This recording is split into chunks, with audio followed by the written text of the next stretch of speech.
Y ya estamos aquí de regreso platicando sobre la Catedral Metropolitana. Yo te invito a que la visites. Te recomiendo que lo hagas de lunes a viernes. El día sábado y domingo es un poquito más complicado porque hay varias misas. Entonces cierran la mitad de la catedral. Entonces es como difícil poder acceder a todas las capillas y también al altar de los Reyes, que es magnífico. Así que ve a visitarlo de lunes a viernes.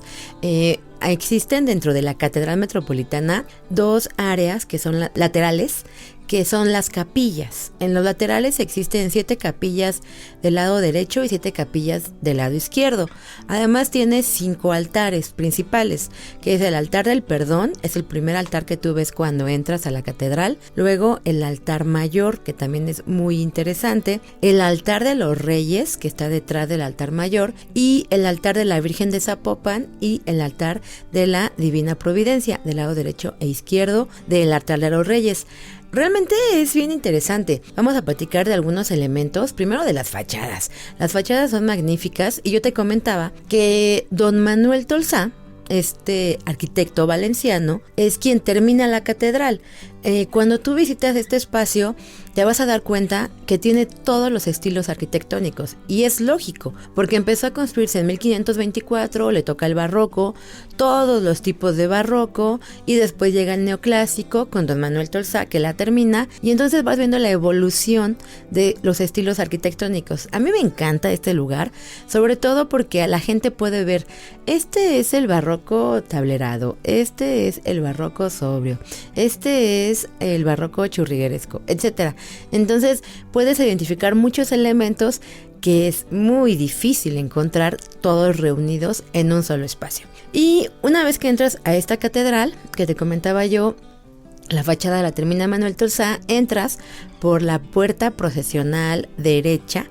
Y esta procesional derecha siempre está abierta. Ahí vas a encontrar varias capillas. El primer altar que nos recibe es el altar del perdón. El altar del perdón es una belleza. El altar del perdón es uno de esos espacios que siempre tiene misa, inclusive tiene misas especiales. Generalmente a veces no hay muchas celebraciones en el altar mayor, pero el altar del perdón siempre tiene alguna misa en cada hora. El altar del perdón se llama así porque se considera que es precisamente este espacio dedicado a aquellos sacerdotes que dan el perdón después de la confesión. También hay gente que dice que se llama así porque era el lugar al que llegaban aquellos presos, aquellos condenados de la Inquisición a confesarse y que por esta razón pedían perdón, se reconciliaban con la iglesia y de aquí iban a los quemaderos de la Inquisición. En este espacio se encuentra un Cristo negro que llama la atención de la gente y es un espacio muy, muy bonito ahí en la entrada de la Catedral Metropolitana.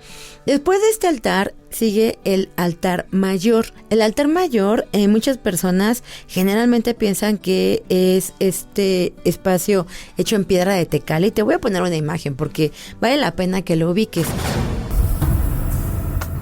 Altar mayor. Se le llama altar mayor al altar principal de un templo y también porque se encuentra en un plano elevado en el presbiterio, donde todos los fieles en el cuerpo de la iglesia lo pueden ver de forma simultánea. Simboliza a Cristo y sirve al mismo tiempo como la mesa del banquete en el que Él se ofrece al Padre Eterno a través de las manos del sacerdote.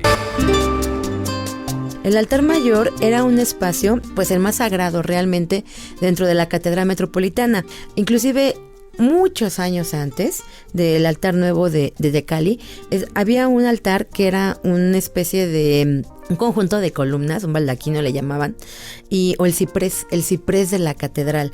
Era de piso a techo. Te pongo una imagen aquí en Facebook porque es muy interesante. Este ciprés de la catedral se llama ciprés de la catedral por la dimensión, como un gran árbol. Entonces abarcaba del piso al techo y estaba flanqueado por una gran cantidad de esculturas de diferentes santos. Lamentablemente las modas hacen que destruyan este ciprés de la catedral y creen un nuevo altar mayor bellísimo hecho en piedra tecali que va a funcionar muy pocos años porque este altar mayor todavía era de esos altares que se utilizaban, que utilizaba el sacerdote, pero cuando daba la misa de espalda a los feligreses. Por eso cuando se dan las nuevas reformas con el Concilio Vaticano, se tiene que establecer una mesa, le llaman una mesa exenta, hasta que en el año 2000 se hace el nuevo altar mayor.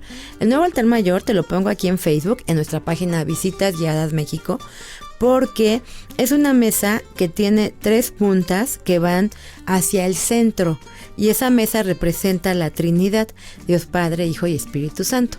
Entonces está muy bonito, te lo voy a poner ahí en nuestra página y llama la atención de la gente, aunque la gente generalmente se confunde con el altar de atrás. Y detrás de este altar magnífico de Tecali existe otra belleza. Yo creo que esta es una de las joyas de la Catedral Metropolitana y de la Ciudad de México. Es el altar de los Reyes. En voz de Socorro Sentíes, coordinadora de la Paz de Turismo en la Catedral Metropolitana. Pues tiene que tener su capilla real, puesto que gobernaba la monarquía. Entonces esta capilla real es el altar de Reyes, que es una estupenda altar barroco estípite, que fue el primero que se hizo en México en barroco estípite, o sea, no en barroco, sino en la modalidad estípite. Jerónimo de Balbás vino de España precisamente para realizarlo en 1713 y lo terminan, se consagra hasta 1734. Y es pues es una joya del barroco, no nada más latinoamericano, sino mundial. El altar de los Reyes es la joya de la corona de este espacio, de la Catedral Metropolitana. La gente entras primero por la procesión a la derecha, vas caminando, y cuando te encuentras de frente con este espacio, el altar de los Reyes, te quedas impresionado. No sabes qué hacer, no sabes qué ver. Es un altar que está dedicado a los Reyes Católicos. Como ellos son los que patrocinan la evangelización en México, en todas las catedrales de la Nueva España tenía que existir un altar dedicado a ellos. Este es magnífico.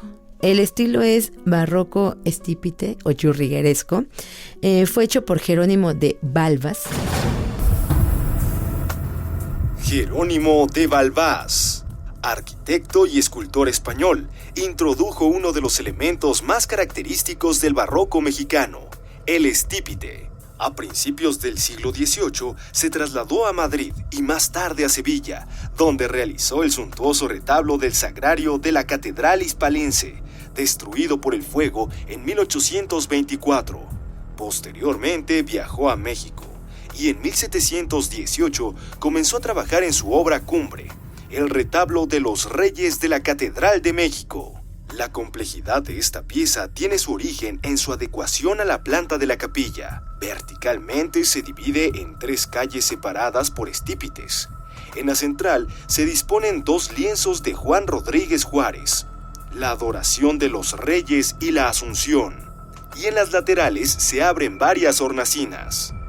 Como remate de todo el conjunto, Balbás diseñó una media bóveda. También es autor del retablo de la capilla del Tercer Orden y de los retablos del altar mayor o ciprés y del perdón de la catedral de la capital azteca. Jerónimo de Balbás es un personaje increíble y es quien trae estas columnas estípites a la arquitectura en la Ciudad de México. Son unas columnas enormes que se rematan con unos ángeles balbasianos, como se llaman, y en todos los intercolumnios, que es el espacio que hay entre columnas, existen imágenes que representan a diferentes reyes católicos, a diferentes reyes y princesas del mundo católico. Y debajo de este espacio existe la cripta de los arzobispos. Claro que para entrar a la cripta necesitamos un permiso especial, pero vale la pena visitarla. Yo te voy a poner unas imágenes exclusivas de esta cripta de los arzobispos, en donde en la parte central está la cripta dedicada a Fray Juan de Zumárraga. Entonces, él fue el primer arzobispo de México. Después de este altar existen a los costados otros dos, uno muy importante, que es el de la Virgen de Zapopan, y otro dedicado a la Divina Providencia. El de la Divina Providencia destaca porque siempre el día primero la gente va a visitarlo. Y es que hay una tradición, en la Iglesia Católica la gente compra unas veladoras de la Divina Providencia, son 12 veladoras, y estas veladoras se van encendiendo el día 1 de cada mes, y entonces se le hace una oración especial para pedirle a la Divina Providencia, por eso la gente la visita. Aquí María del Socorro Sentíes nos hablaba de que estos laterales eran realmente unas puertas de acceso a la catedral, pero se tienen que cerrar porque la gente no respetaba y la gente tomaba esto como un paso así rápido para cortar hacia el Zócalo capitalino. La cierran y colocan estos laterales que están hermosos y que originalmente le pertenecían al colegio de San Pedro y San Pablo. Los trasladan aquí y quedan perfectos. Detrás de esta capilla existe un lugar que a mí me encanta, que es la Capilla de las Ánimas, y te voy a platicar qué pasa con esta capilla y por qué la gente le tiene tanta devoción en cuanto regresemos aquí a Ciudad Viva en Radio 1000. Ciudad Viva. Recorridos llenos de anécdotas. Ciudad Viva con Sandra Rodríguez.